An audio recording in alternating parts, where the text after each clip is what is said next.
Well, good morning and welcome to ACTV8n Podcast number 6. I'm going to be talking a little bit about a few things, a couple of things that I want to share that's on my heart, and some of the things that are going on around us, some of the things locally, some of the things nationally, and as well some of the things internationally.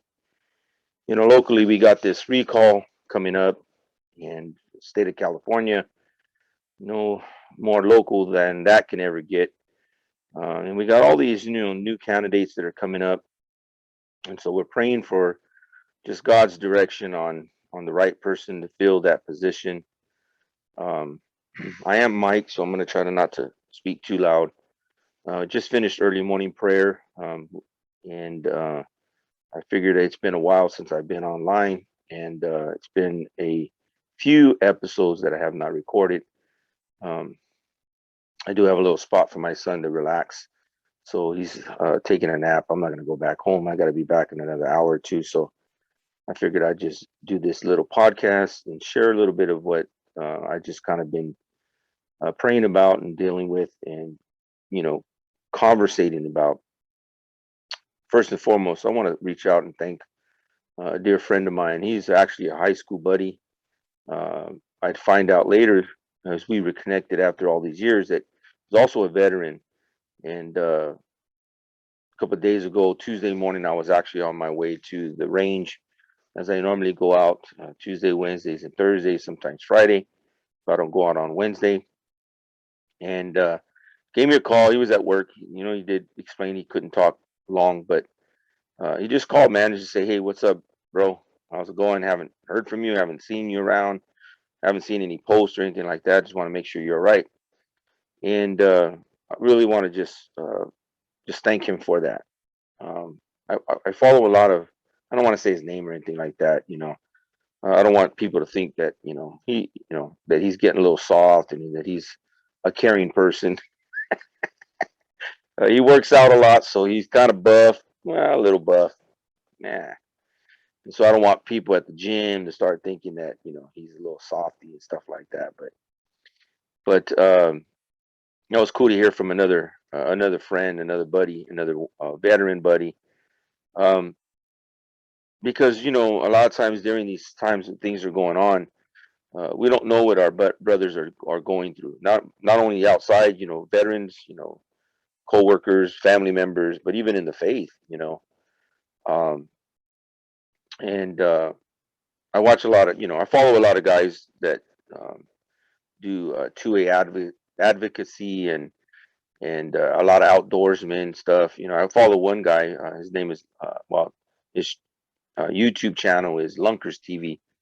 Does a lot of bass fishing, a lot of outdoor stuff. He's building a range on his, farm out in Texas. He's also an Army veteran, a sniper, served in Afghanistan and all that other stuff. And so he had just said the other day, man, if you know any buddies that served over there, give them a call. Just make sure they're all right. Then a lot more people take it, a little bit different, and the things that are going on. We're dealing with an evacuation in Afghanistan, and even though my buddy called and reached out to me, I mean, look, I'm fine. I mean, I don't talk a lot of, to people. It's just me and my son nowadays. Now that my wife is gone, and so I don't get a lot of adult conversation that much. Except for when I'm at church and people are here, or but a lot of times it's output. It's like I'm counseling, I'm ministering, I'm teaching, I'm discipling, and so I find other resources. I have a lot of friends that have podcasts, a lot of guys that are spirit filled, and they provide classes and different podcast settings and online services and stuff. And so I interact on a constant. But to get that phone call was really really really cool, man, because like I said, I was heading to the range, and just to have that, I mean, it was cool. I'm solid. I feed myself, I water myself with the word, prayer, and all that other stuff. And worship. I'm worshiping all the time. I like listening to Christian rap and R&B and dance music and stuff like that. Just while I'm driving all the time. Me and my son are always outdoors, and so I take advantage of that music time. That's not what I'm talking about today. But the reason why I'm saying that is because, for some people, it's just another issue overseas. But, I guess if I can use one point during this podcast, in this video cast, that, it's a strike in the area of our leadership. That same leadership that is fouled up and caused the monstrosity that's going on over there with the evacuation, is the same leader and administrative leadership that is supposed to be here locally and nationally for us. And so it just kind of defines, just the junk, man, just the unpreparedness and all that other stuff. Why am I saying that? Because some people say, well, hey, you're not there, you're not going to go back and stuff like that. But I guess the reason why I was driven to even talk about this, and whatever your feelings are as well, I mean, I like to hear. I mean, because a lot of times we don't get to talk about this kind of stuff. It's always, whether you're, saved and you're in the church, it's always about the church stuff. It's never really about these kind of current affairs or current events that are taking place. We have a recall locally because of the shoddy leadership that many people felt during the pandemic. I can tell you, first and foremost, on behalf of the church, this whole essential and non-essential shutdown, and the assault and the attack against the church, no bueno, man. It did not sit well. Um, even like my hat, essential. I believe that the assault rifle is essential for common defense, home self defense, and yet we have people that believe that it's not, that it's a weapon of war. I'm telling you, the common AR platform, AR-15 platform, the AR-10 platform, the AR-9 platform that we have available to us to buy here in California, especially because of all the restrictions. Anywhere outside of California, they got better toys and more availability to those things. But let me just put it this way: the common AR platform that we use for self-defense is nothing like our military assigned M16s and so forth and so on. Nothing compared to it. Total different. And so when I think about this word essential and the lack of leadership that we had here, some sides will say that it was great leadership, that we shut down all these things. And I know we've lost a lot of people. I've lost people, uh, people that I know, friends of the families, so forth and so on. It's no joke. People getting sick is real. But the fact that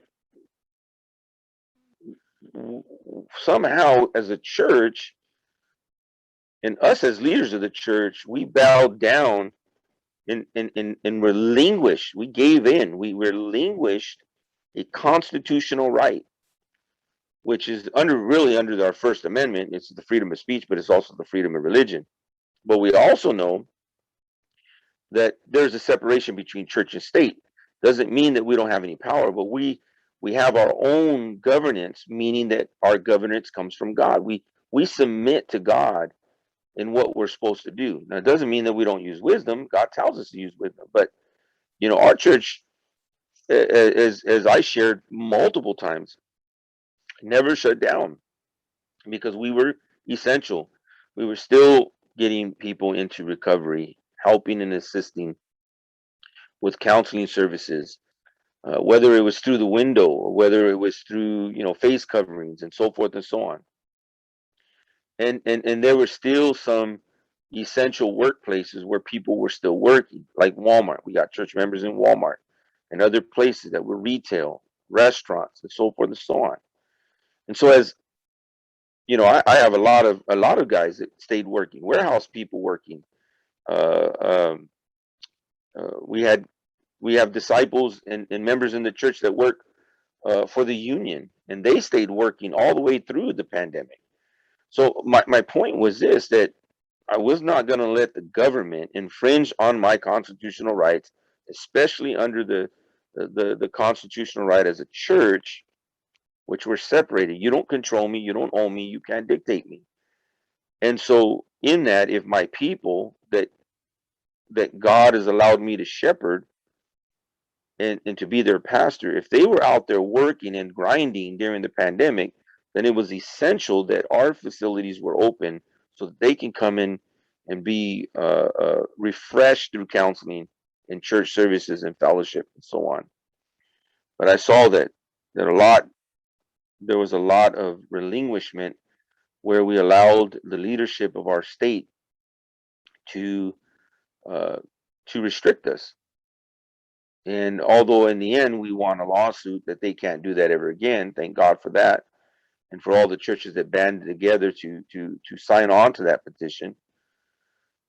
So when you think about what's going on overseas, why should it affect us today? Well, because it's a reflection of the leadership that's in office today, the administration that's in office today, and that's across the board.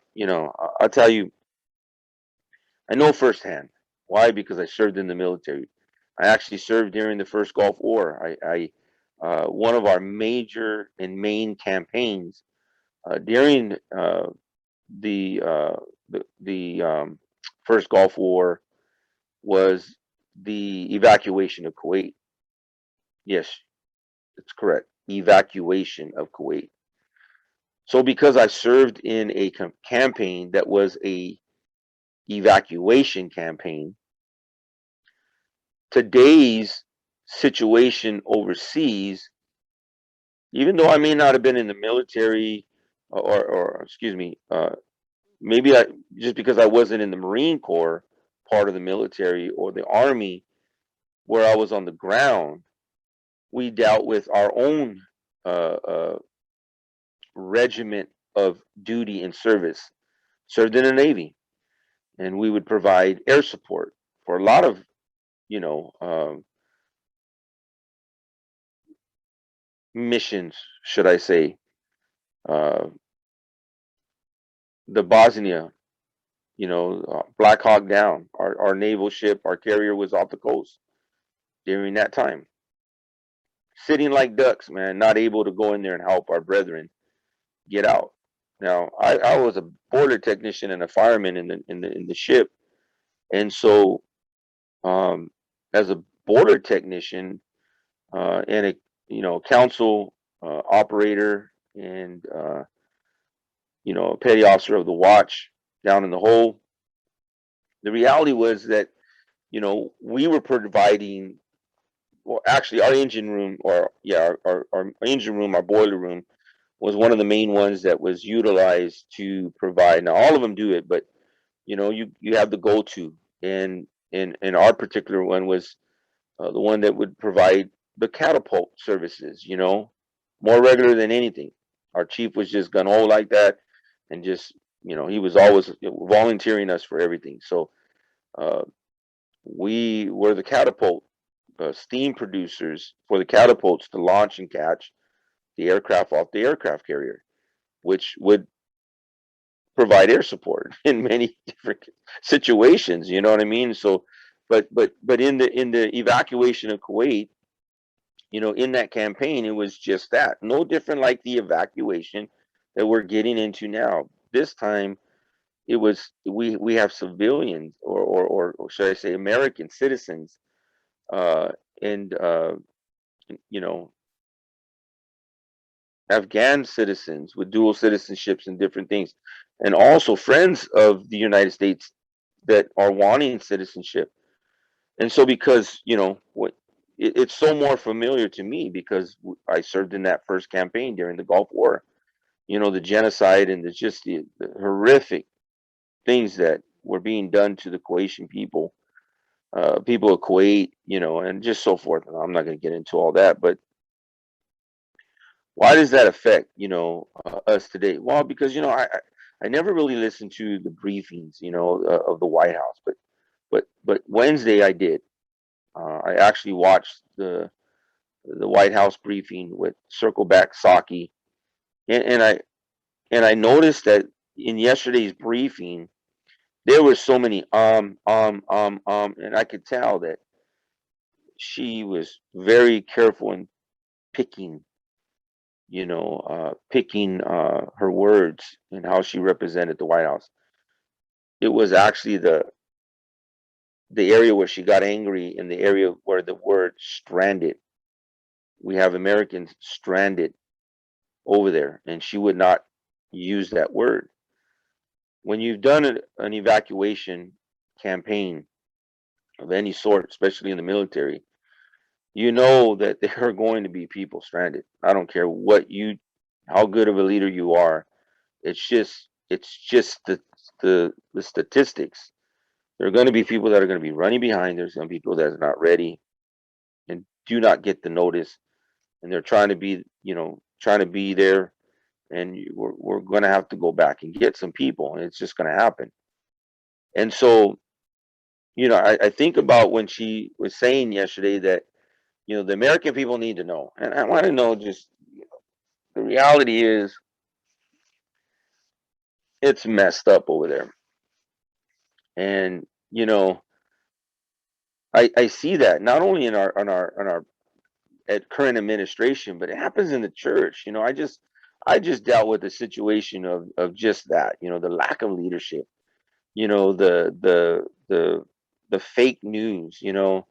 uh, I come to find out that after several months, there was fake news, rumors being spread about my loyalty and so forth and so on. Everybody listened to these things, but nobody did anything to validate those rumors. And so, out of the blue, um, because of uh, some situations that arose, I wait a minute. I have not got notification of this, and this. So I made a phone call, or I reached out via text and said, "Hey, what's going on with this?" And that's when it was brought to me.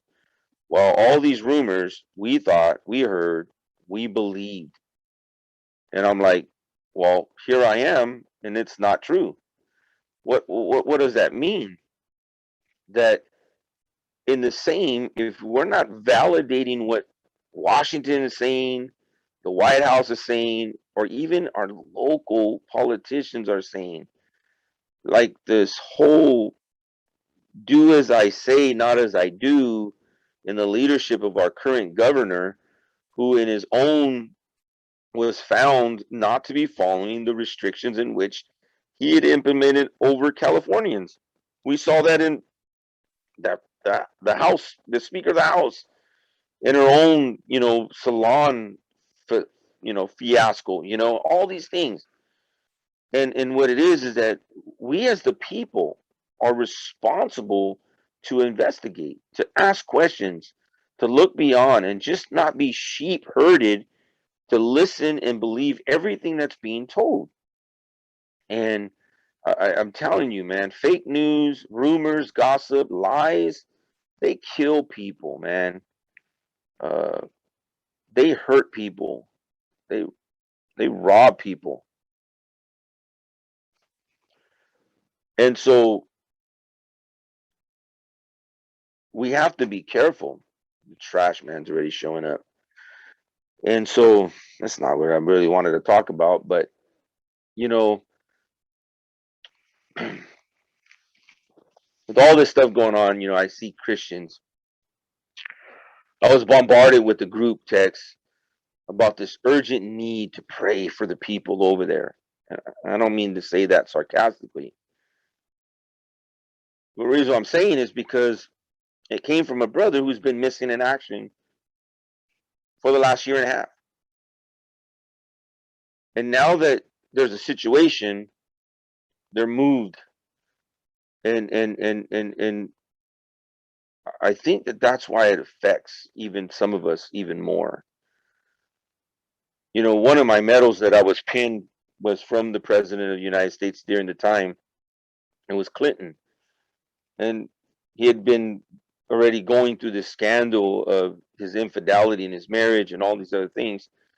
And when I was pinned with the Navy Achievement Medal, he says, this must be the greatest day in your life to be honored by such a man as myself and being awarded with this great accomplishment and in this award, this medal. And I was like, yeah, well, the next time I see a man, I'll remember that. Now, I almost got in trouble for that. Um, I almost got, you know, restricted and, you know, 2 months pay times, 1.5 and all this other stuff, doc pay. And luckily, man, but I spoke my truth. This guy, this president at that time, the leadership, he, you know, would get exposed for all these activities that he was doing outside his marriage, and then say things like, I didn't inhale, I didn't know that, this type of sexual activity was sex, and just all this junk, man. And that was the leadership we were in. The Bosnia Black Hawk Down, uh, this situation in Northern Africa was all at the hands of the lack of leadership. Today, we're dealing no different with the lack of leadership, the backbone of leadership, you know, um, and be able to handling the situation that we need to do, and I know that nobody wants to confirm that they're going to be Americans. We have a deadline, the 31st, that's coming up to be complete with this pull out, and it's messed up. Um, why am I talking about all this? Well, I guess because look, I've been reading, I get these alerts from people that I know, and I hear things like, I have a heart for the Middle East. I have a heart for the Afghan people. I have a heart for Israel. I have a heart for, Iraq and Iran and all these other places.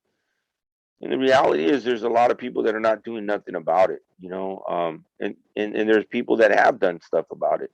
There are many of us that went over there to serve. Let me just give you an example of this.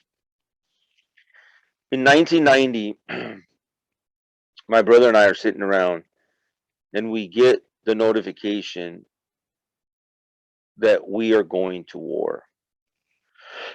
Now, I didn't go to the service at the age of 18. I wanted to. I actually joined the Marine Corps twice. I was supposed to leave the second week in July, right after graduation in 1987, to the Marine Corps. However, um, my dad found out, and he pulled me aside and said, "Hey, there's a couple of girls that say they knew you. They came to the house, said, that you're leaving. They were looking for you because they said you're leaving in a couple of weeks." And I asked them, "Where are you going?" This was my dad. And then they said, "Well, he joined the Marine Corps." So my dad pulled me aside and said, "Look, you want to go? Go. But I'm not telling your mom. You have to tell your mom." So, I went to my mom, and, we're Hispanic, we're Latinos, you know, um, in our culture, we need the blessing of your mom, but my mom didn't give me that blessing. So, I stayed back. They said, "Hey, we'll help you go to college." So I enrolled in college and started going. And I realized, what? This is not what I wanted. I wanted to go to the military first. I wanted to serve my country and utilize some of the benefits for school and everything else. And so I joined again. And I was supposed to leave in 1989 to the Marine Corps again. Well, in 1989, I was supposed to leave February 15th, 1989. In 1988, that was February of 1989, I was supposed to depart, February 15th, 1989. Prior to that departure date, on December 3rd, I was involved in an accident, December 3rd, 1988. And that accident messed me up. I mean, those scars on my elbow, the scars and the numbness, all this, the scars there, so forth and so on, are the result of that accident. I was pretty banged up. It was only a miracle that I lived through it. Thank God I was working out at the time, and when I went to hit my neck on the steering wheel and everything else, I didn't break my neck. Now, so I'm banged up. I'm messed up. So I go through December in the hospital. I get out in January. Marine Corps says, "No way, you can't take you. You just had this injury. You're gonna have to wait at least 6 months." And I was like, you know what? Later with you guys, man. So I go back into training and stuff like that. Anyways, my brother and I are sitting around, with all our friends and stuff like that. We still hung out after high school, and we find out we're going to war. So my brother and I go, you know what?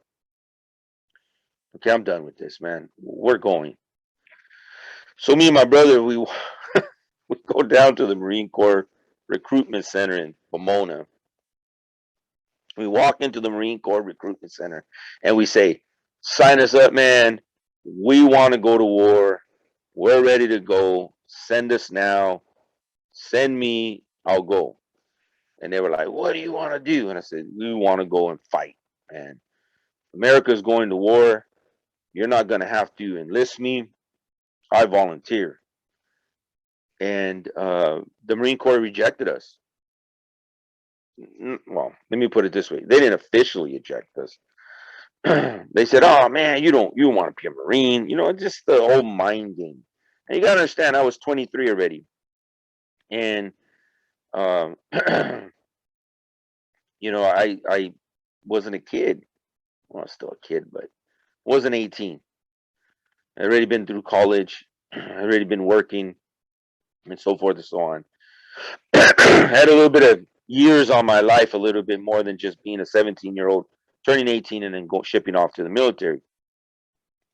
So when I saw that, I was like, look, you're either going to sign us up or you're not. I'm not playing this mind game with you.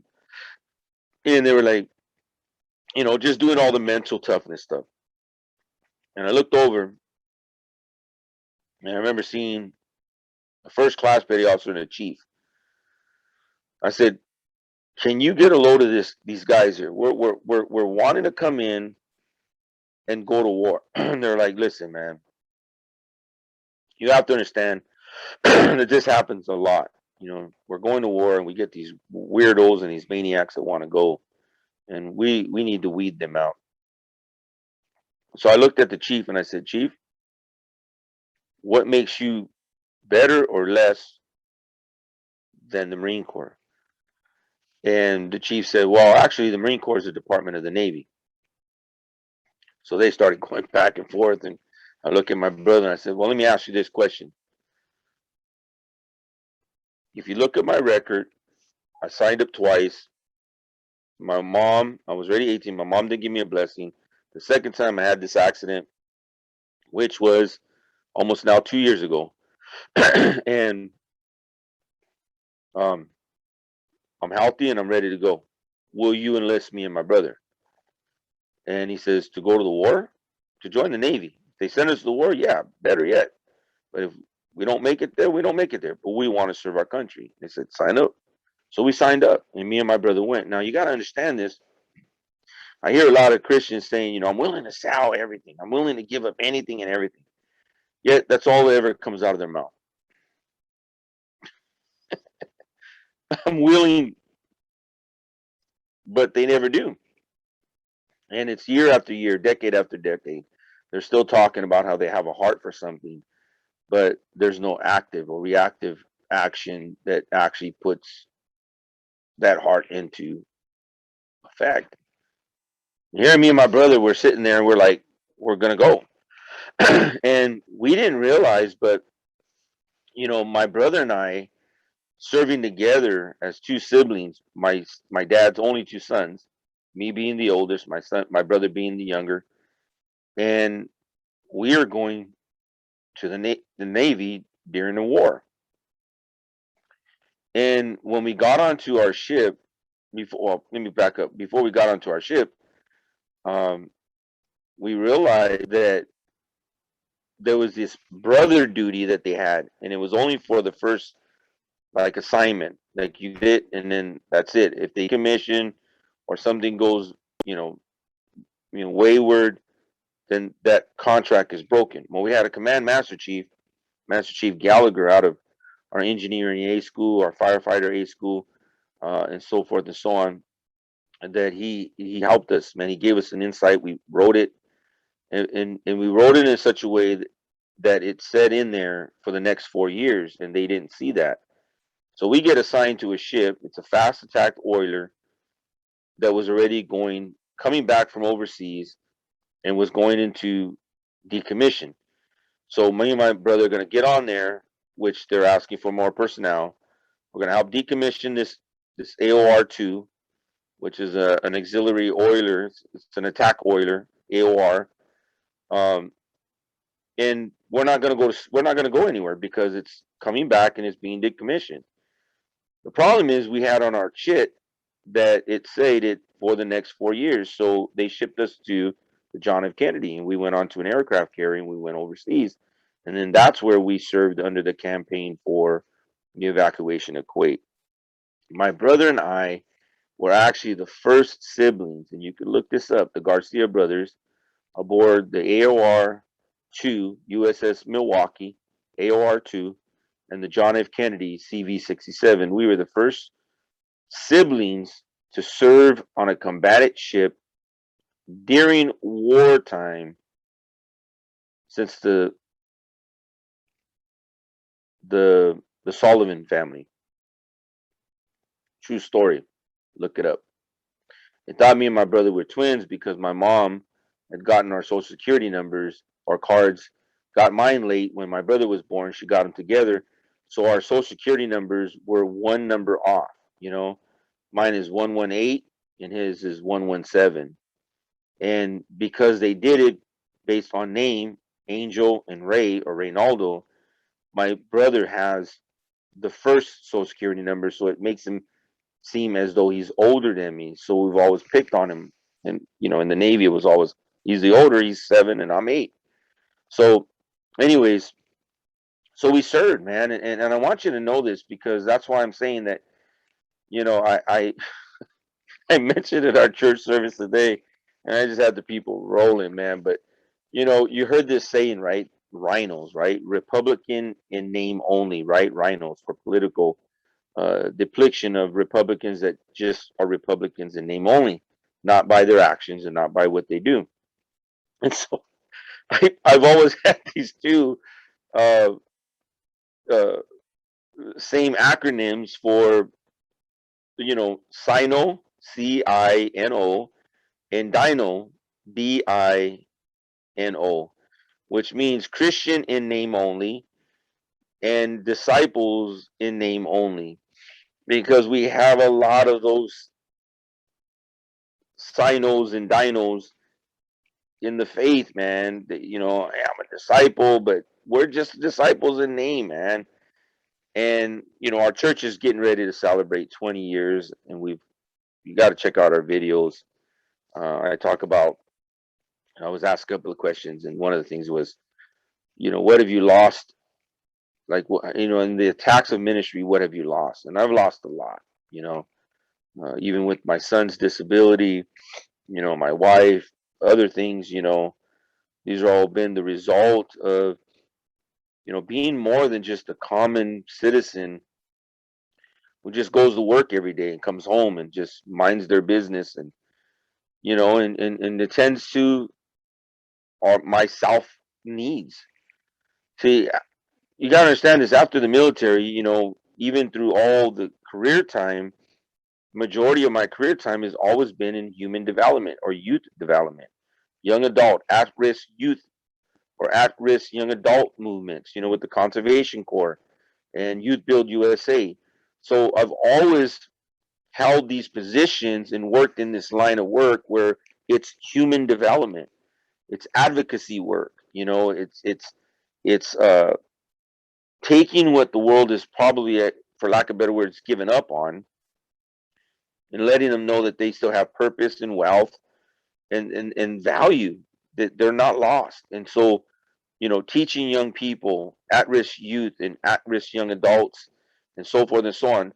So when you deal with that type of public servant or Also, I didn't take the position with, resigned from the position of LA City Fire back in 1999, and that was a whole different ordeal.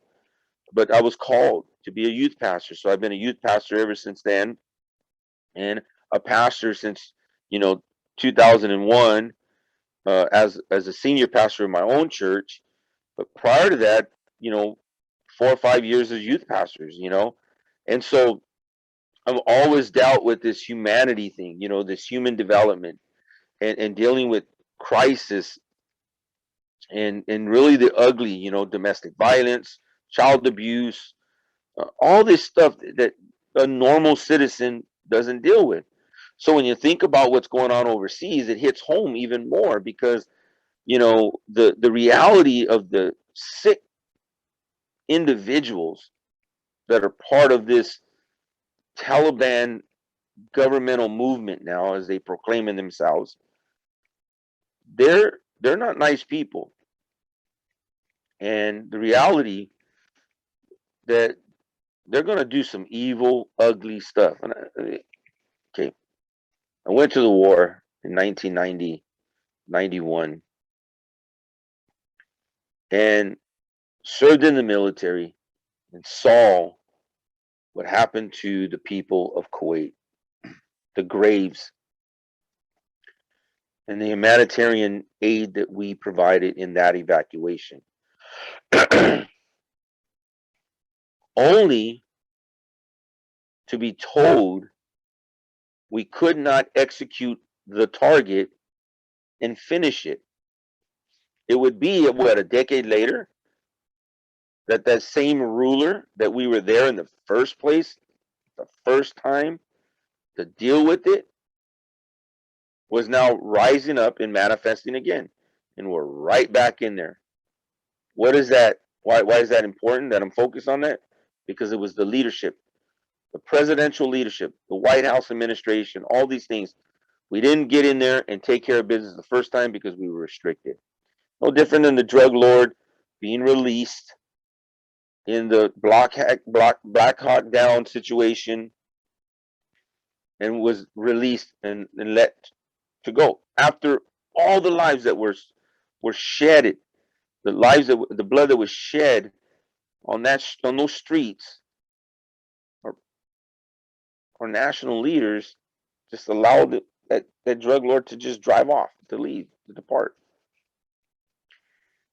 And why we have those chaoses today in that region. President Bush gets in office, 9/11 hits. Now, I want you to catch this. I want you to understand this, because this picture right here, that's my ship, the John F. Kennedy, in New York, in the harbor, with the two twin towers sitting right behind it. Now, why is that important? Well, because I'm going to just say this. When I talk about CINOs and DINOs, the reality is, Christian in name only, that was me at one time in my life. Disciples in name only, that was me at one point in my life. So it takes one to know one. And why I say that is because I wore a uniform for the United States of America, yet I was a Christian and could not,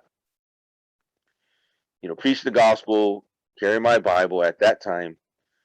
We served, on those towers, security while we were in port, different things. And when 9/11 hit, I was in prayer, and we had just finished, and my wife went into the kitchen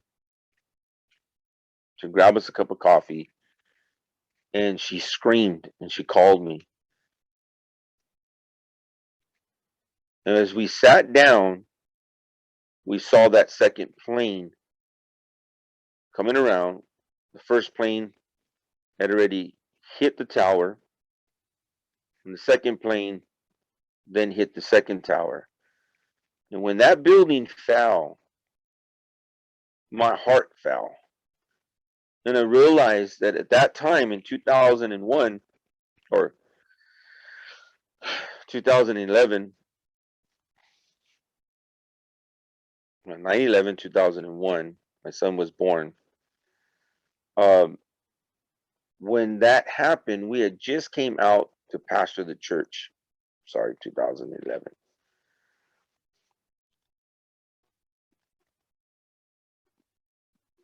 And I remember leaving the youth pastoring ministry and taking the office of a senior pastor and starting the church. And I remember looking over at my wife and I was crying. Why was I crying?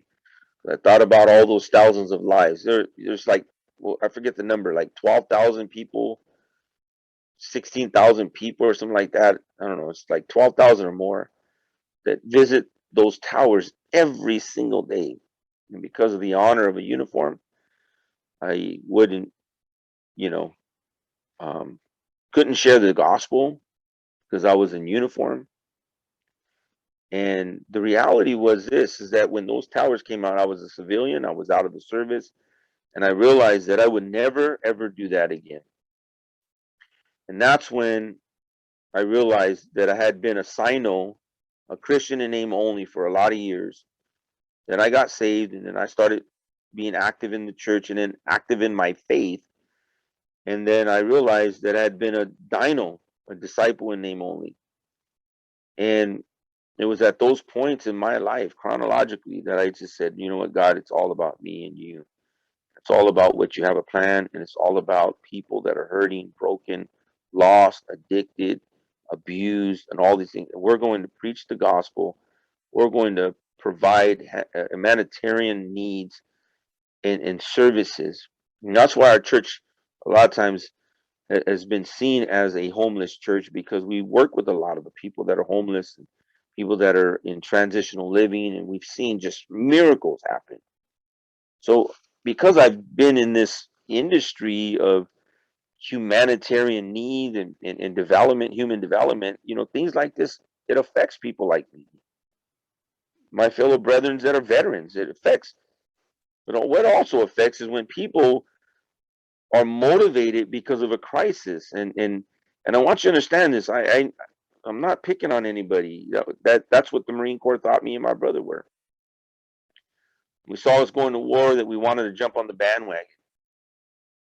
And the reality was is that because I was able to show the military, the Navy recruitment that I had already previously enrolled, but because of cultural things, my mom wouldn't give me the blessing in 87, and then of an accident in 88.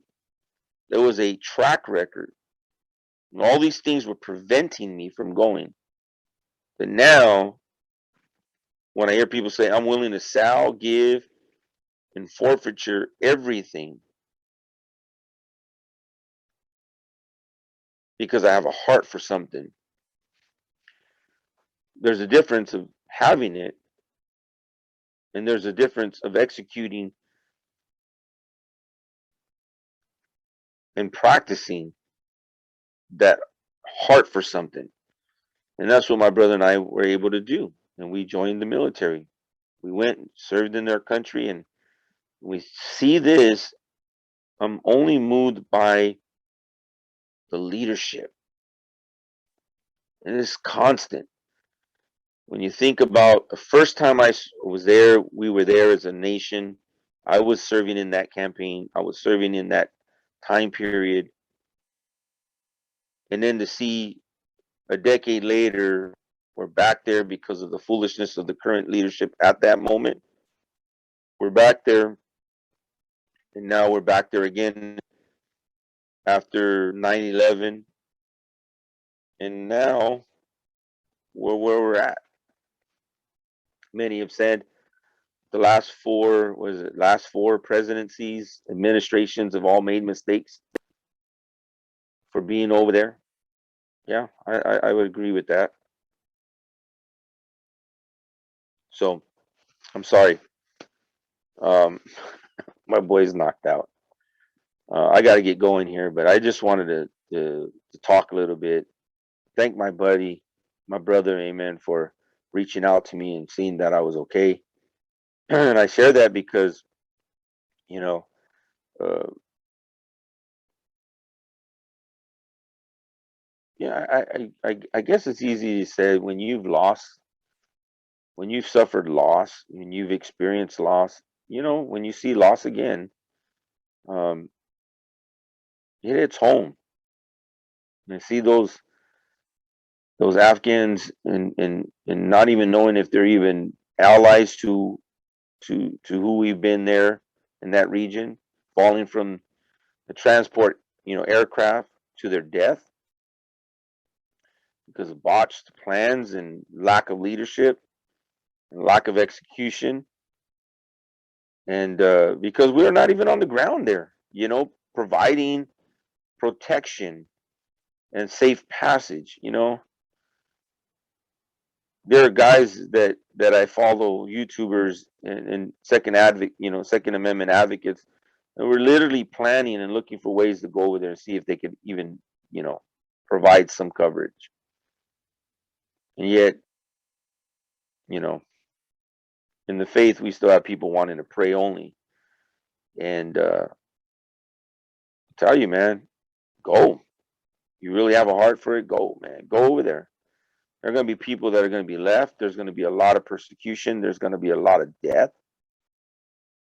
And get ready, because when we and if we don't meet that deadline on 8/31,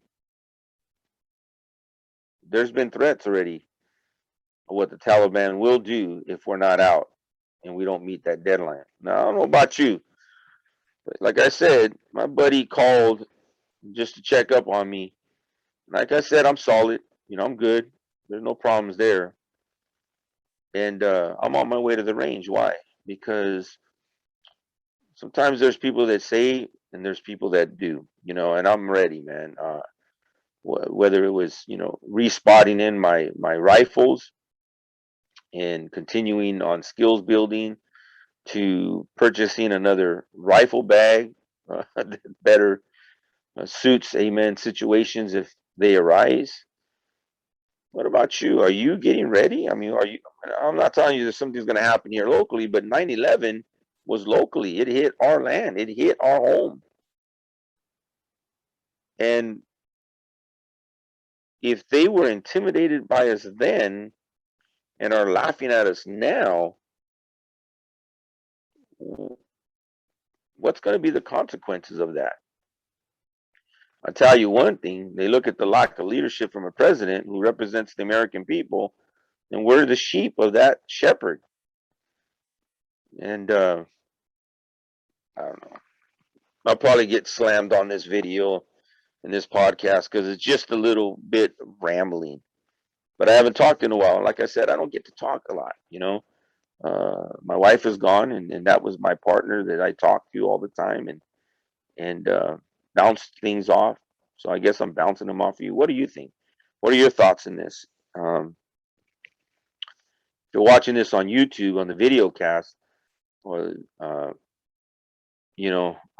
hit that like button and subscribe. And I'm gonna kind of hit on this a little bit more later, but maybe it won't be such a rambling. Hopefully, I can post this. It's not too long, and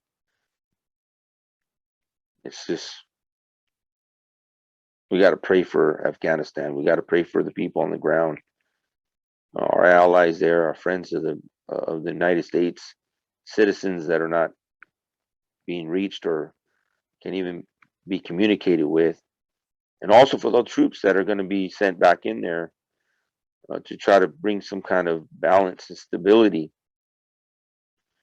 And also, we need to pray for our nation that during this migration of citizens from Afghan citizens now in America seeking asylum and seeking protection, that we don't become that Trojan horse where the very people that are part of a plan or part of a group that wants to bring harm to Western civilizations and America, that they're not leaking in through that process. It was one of the questions that was asked in the White House briefing. How are we gonna be able to determine that?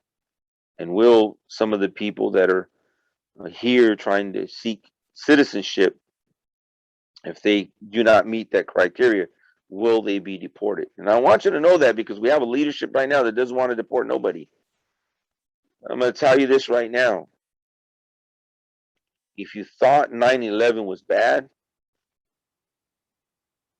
I can't imagine what they'll do this time. How they will attack on our American soil like they did on 9/11. We were sleeping then. We're supposed to be awake now. And as Christians, we better be awake. Being able to discern the times and pray for those that are suffering loss. So we stand up and fight, whether it's on our knees or even being prepared for that assault if it comes here. That's the Second Amendment. Now, I'll tell you this. If we see something worse than 9/11, you're not going to have time to get mad that all those left-in advocates that have restricted us as citizens to be that ready, prepared militia to defend our country against a tyrannical government. Yes, that even means our own government, which is already overreaching, already tyrannical in many different areas. But the Taliban is going to be a tyrannical government that's already threatening us, and we should not be negotiating. We should not be bowing down to them. So in that, stay alert, stay fresh, stay armed in your faith and in your word, the sword of the word of God, and stay diligent with your head on a swivel and bear arms for those situations that are beyond your control. God bless you. We love you. And we're praying with you. Amen.